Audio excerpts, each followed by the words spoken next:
Praise God. Praise God. God is good all the time and all the time. God is good. Praise God. Praise God. Isang mapagpahalang araw po sa bawat isa. Sa pagkakataong ito, tayo po ay dudulog, lalapit sa ating Diyos na buhat ng may pananampalataya na kung saan may dalawa o tatlo na nagkatipon sa kanyang ngalan. Naroon siya sa kanilang kalagitnaan. Sa araw na ito, tayo po ay dudulog sa Panginoon sa ngalan ng bayan ng General Mariano Alvarez sa probinsya ng Cavite. Ating hihilingin na maitatag ang altar ng ating manunubos sa bayan ng General Mariano Alvarez. May butag sa atong mga kaigsuunan diha sa Visayas ug sa Mindanao. Bisan pa katong atong mga kaigsuunan nga anaa sa Luzon ug sa laing nasod. Dalaygon ang Ginoo sa walay katapusan. Ang atin pong pagsambahay mula sa Aklat ng Mga Awit, 82 kabanata, ang talata po ay 2. Dapat ninyong itigil na paghatol na hindi tama. Tumigil na ng paghatol na panig sa masasama. Dapat na ninyong itigil na paghatol na hindi tama. Dapat na ninyong itigil na paghatol na hindi tama. Tumigil na ng paghatol na panig sa masama. Tumigil na ng paghatol na panig sa masasama.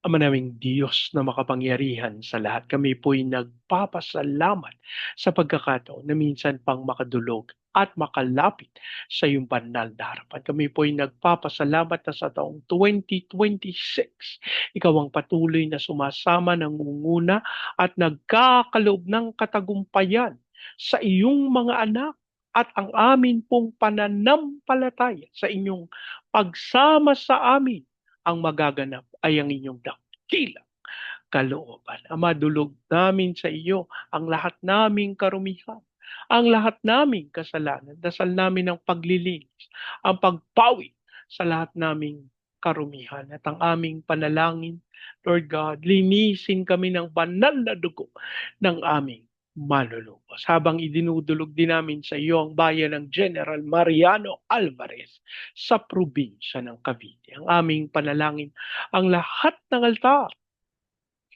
at lahat ng kasunduan na ginawa sa General Mariano Alvarez nang hindi ayon sa pangalan ng aming manunubos ay mapawalang isa sa pangalan ni Jesus at sa pangunguna ng iyong Santong Espiritu maitatag ang altar ng aming manunubos sa bayan ng General Mariano Alvarez.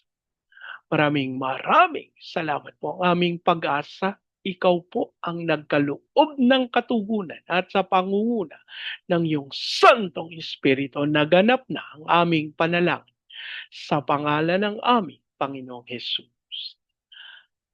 Amen. Amen. Amen. Amen. Amen. Amen. Amen. Praise God. Praise God.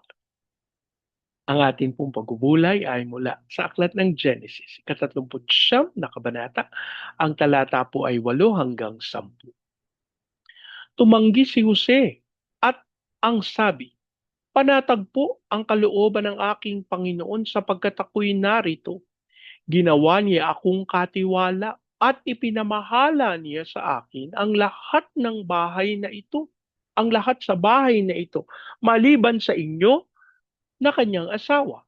Hindi ko po magagawa ang ganyang kalaking kataksilan at pagkakasala sa Diyos. Hindi pinansin ni Jose ang babae kahit araw-araw itong nakikiusap na sumiping sa kanya. Ang Diyos po ang magpala ng kanyang buhay at makapangyarihang salita.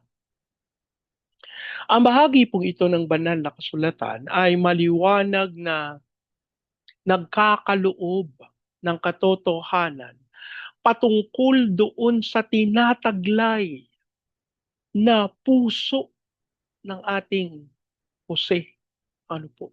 Na yung kanyang pagtanggi doon sa araw-araw na pagpapansin, araw-araw na pangungulit nung kabiyak nung kanyang amo. Alam niyo po, ako po ay isang lalaki at hindi po ako sigurado kung meron po akong ganitong katatag na kakayahan na tumanggi sa tukso. Ano po, hindi po ako naku Diyos ko, hindi ko ho kayang magkunwari. Pero alam ko po yung hatid na kahinaan para sa mga lalaki ng babae pa ang nanunukso. Ano po? Na ito nga yung kasabihan sa Tagalog na, kapag palay na ang lumalapit sa manok, paano patatanggi yung manok? Ano po? Pero sa katotohanan ng salita ng Diyos, tinaglay ni Jose yung katapangan, tinaglay ni Jose yung kakayahan na tanggihan yung pandaraya ng kaaway. At saan po ito nanggaling? Sa katotohanang si Jose ay nagtitiwala sa Panginoon. Bakit? Ano po yung sabi ni Jose? Ano po? Araw-araw, ganun yung ginagawa sa kanya nung kabiyak nung kanyang amo, no? Ang sabi ni Jose, "Panatag po ang kalooban ng aking Panginoon sapagkat ako'y narito. Ginawa niya akong katiwala at ipinamanas niya sa akin ang lahat sa bahay na ito, maliban sa inyo na kanyang asawa." Maliwanag sa kanyang kaisipan na ang tanging ipinagkatiwala sa kanya ay ang mga bagay sa bahay, hindi ang kabiyak ng kanyang amo. Ano po? Kaya ang sabi niya, hindi ko magagawa ang ganyang kalaking kataksilan at pagkakasala sa Diyos. Bakit ikaw, Bernie? Sabi mo hindi mo kayang tanggihan. Siyempre ho, ako ay nagiging totoo lang, mga kapatid, dahil kahit na ako po ang kaisipan ko, kahit na gaano katuwid ang isang tao, pero kung ikaw ay nilalapitan ng kasalanan at ng kasamaan at hindi ka lalayo, paano po natin iisipin, aasahan na lalayo si Jose? Siya ang tagapamahala ng buong tahanan. Ano po? Paano siya aalis doon? Ano, magre-resign na lang siya? Sana kung trabahante siya na katulad po sa pangkasalukuyang kalagayan na puwedeng mag-resign, alipin po siya. Ano po? At hindi ka puwedeng magsabi sa amo mo nung kapanahunan niya na, "I resign." Naku, hindi po tatanggapin ang resignation mo. Pero alam niyo po, sa kabutihan, kapangyarihan at pagpapala ng Panginoon, sabi niya, hindi ko po magagawa ang ganyang kalaking kataksilan at pagkakasala sa Diyos. Anong kaisipan mayroon si Jose? Mga kapatid, ako po'y nananalig na itong 2026, nais ng Panginoon na ang kaisipan at ang puso na mayroon ang kanyang lingkod na si Jose ang siyang ating taglayin. Isang puso, isang kaisipan na hindi magagawang magtaksil at magkasala sa Panginoong Diyos.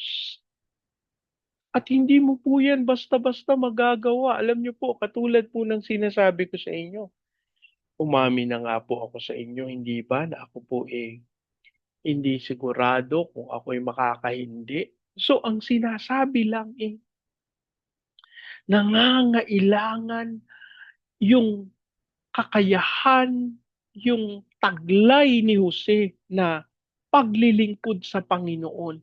Nangangailangan ng pagtitiwala.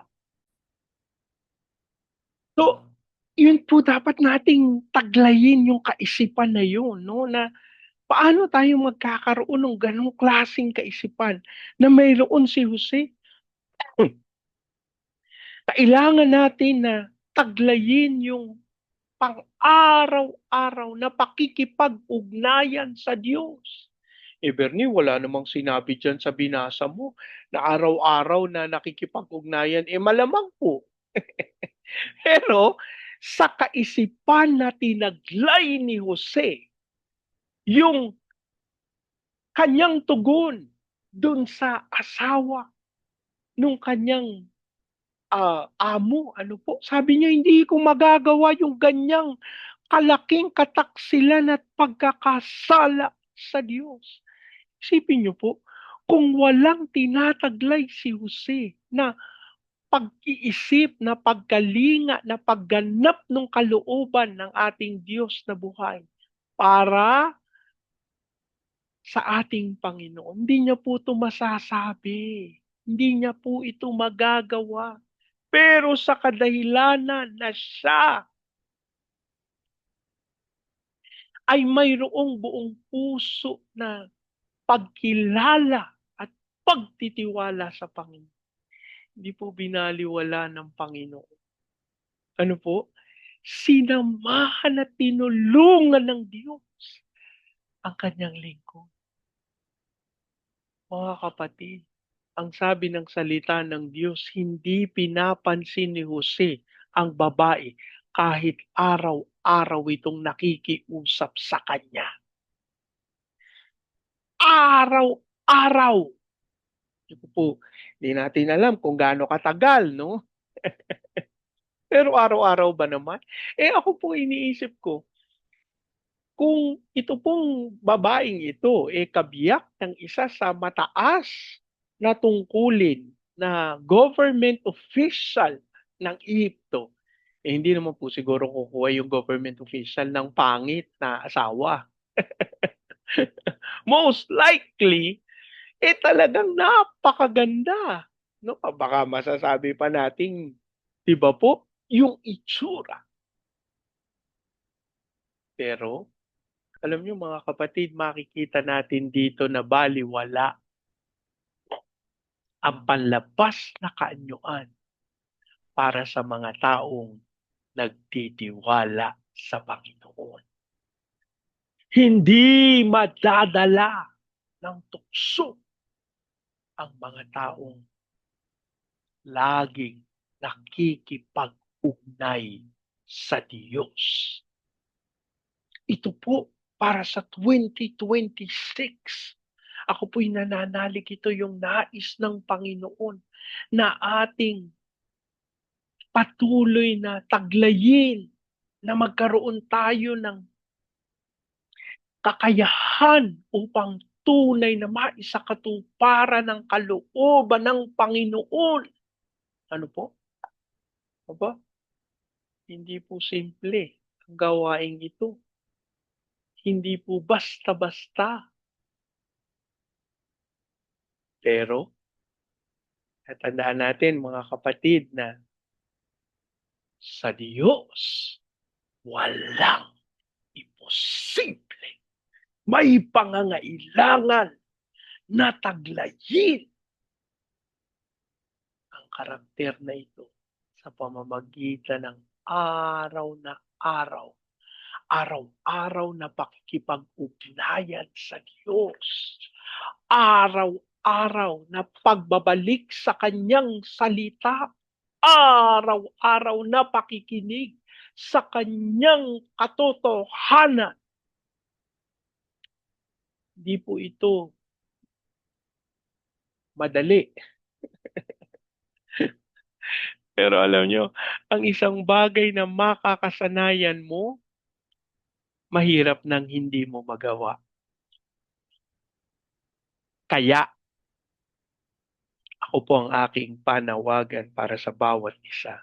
Aba, huwag tayong pumayag na hindi tayo masanay sa pagsunod at paglilingkod sa Panginoon. At ito po ay posible kung tayo ay araw-araw na magbibigay ng panahon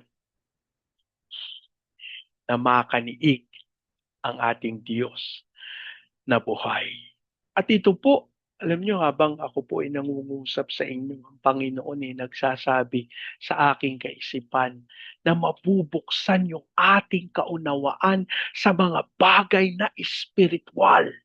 Yung mga bagay na baliwala sa atin nung una, pero sa pagtagal ng ating pagkakaunawa sa kalooban ng Diyos, mababatid natin na, hindi pala basta-basta ito. Hindi pala walang kwenta ito. At ako po'y naniniwala na sa ating pagtanggap, paghawak sa katotohanan ng Panginoon, mamamangha tayo kung paanong ihahatid tayo nito sa katugunan at kakumpletuhan ng kalooban ng ating Diyos na buhay. Mga kapatid, ang paglakad sa nais ng Panginoon ay hindi ayon sa sinasabi ng ating kalooban, ng ating sariling pakiramdam. Higit sa lahat, paglakad sa kalooban ng Diyos ay ayon sa katotohanang itinakda at itinalaga ng Espiritu ng Diyos.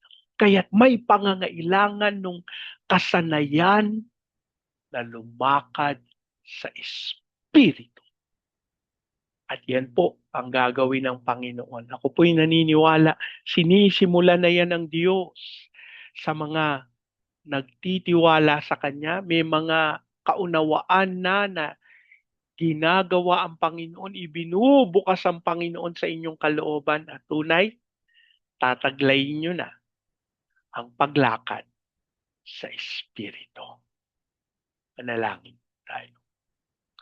Ama naming Diyos na makapangyarihan sa lahat, kami po'y nagpapasalamat sa pagkakataon na tumanggap ng pangunawa sa mga bagay na espiritual.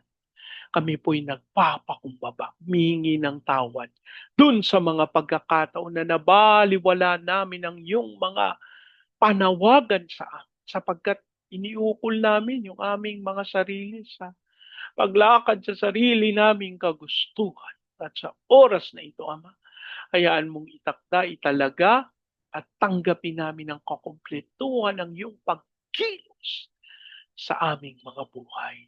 At Lord, katulad po ng naganap kay Jose ang aming panalangin, magkaroon kami ng araw-araw na pakikipagniig sa iyo. Hayaan mong maitakda sa aming mga buhay na kami magkaroon ng panahon na makinig sa iyo, umisan sa iyong piling, at tunay na tanggapin ang katotohanan ng iyong salita. Maging dahilan ito, Panginoon, kung bakit kami ay magkakaroon ng kaunawaan sa mga bagay na espiritual. Sa pangalan ni Jesus, tinatanggap namin, Panginoon, na kami lalakad sa katotohanan ng Espiritu.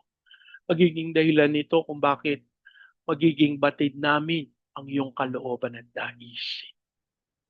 Habang amin din pong idinudulog sa iyo ang bayan ng General Mariano Alvarez. Ang aming panalangin ng lahat ng katawan, ang katawan ng aming Panginoong Hesukristo sa bayan ng General Mariano Alvarez ay magkaroon ng unawaan, magkaroon ng pagpapakumbaba. Hayaan mong dumaloy, Amang Diyos,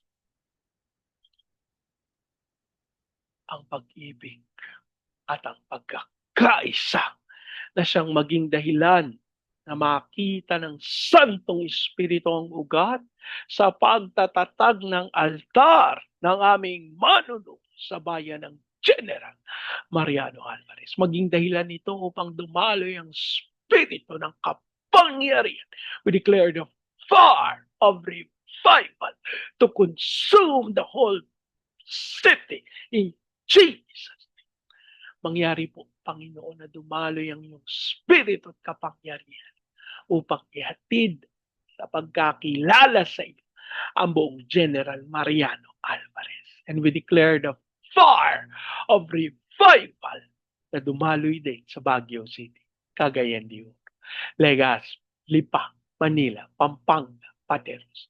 Kilusan mo po ng may kapangyarihan ang mga bayang ito. Mapangyari ang iyong himala ng kaunlaran na dumaloy sa buong Luzon, Visayas at Mindanao. Ipahintulot mo na maganap namin yung tawag mo sa amin to be the launching pad of the gospel, to be a missionary, sending country, and to be the America of Asia in the height of its glory. Dasal din po namin, Panginoon, ang iyong pangunguna sa aming mga training agencies, katulad po ng May Lifeline, Asian Center for Missions, Elijah House Philippines, Church Renewal, Asia Pacific International Institute Studies. Lord, ikaw pong magkaloob ng lahat ng pangangailangan ng mga ministeryong ito upang magtagumpay sila sa paghatid sa kaunawaan ng mga manggagawa. As we also pray, Panginoon, sa fulfillment ng iyong purposes sa mga misyonero namin sa iba't ibang panig na daigdig. Ikaw pong magkaloob ng kakayahan na matupad ang iyong naisin. Gayun din sa aming mga OFWs na tinawag bilang overseas Filipino witnesses. Ayan mong sila sumaksi ayon sa iyong kaluwalhatian at kadakilaan. As we also pray, Panginoon, hallelujah, sa aming President Marcos, Vice President Duterte, sa Senado, Kongreso, Judiciary, Military, Police, Local Government. We declare the fear of the Lord na maghari sa aming gobyerno. At Lord, walang husgado ang makapipigil sa paghahatid mo ng katotohanan at katwiran sa aming bayan. As we also declare the fulfillment of your purposes sa aming bansa. Dasal din namin, Panginoon, ang iyong pangunguna sa mga bansa ng Vietnam, Cambodia, Myanmar, Laos, Thailand, Malaysia, Singapore, Indonesia, Brunei. Ang aming panalangin ng apoy ng revival ang maranasan ng mga bansang ito sa pagbisita ng iyong lingkod. Dumaloy ang iyong kapangyarihan at mapangyari ang iyong dakilang kalooban as we declare the fulfillment of your purposes sa mga bayang ito at sa pangalan ni Jesus, tunay na mangyari ang iyong naisin. We also pray the same sa Hong Kong, Macau, Taiwan. Pilusan mo ng may kapangyarihan ang China, ang Japan, South Korea, North Korea, Brazil, Russia, America. We declare the fire of revival as we speak peace over Israel. Maraming salamat po ang aming pag-asa. Tinugon niyo. Tinanggap namin ang aming panalangin sa pangalan ng aming Panginoong Jesus. Amen. Amen. Amen. Amen. Amen. Amen. Amen. Praise God. Praise God. Lagi po nating tatandaan sa anumang pagsubok, problema, kahirapan, sakit, karamdam. Tayo dudulog, lalapit, tatawag sa Panginoon dahil sa Diyos walang imposible. Sa pagkakataong ito, hayaan niyo pong salitain ko ang basbas ng Panginoon sa inyo at sa inyo sa bayan. I declare the everlasting love of the Father. I declare the unending blessings of the Son. I declare the sweet, sweet, sweet fellowship of the Holy Spirit now and forever. I declare this new house and land with parking, with a new vehicle, and with a flourishing business. In Jesus' name. Amen. Amen. Amen. Amen. Amen. Amen. Amen. Amen. Praise God. Praise God. Hanggang sa susunod po. Sama-sama nating ideklara, Pilipinas, God bless you. And so we declare to God be all the glory in Jesus' name. Amen. Amen. Amen. Amen. Amen. Amen. Amen. Praise God. Praise God.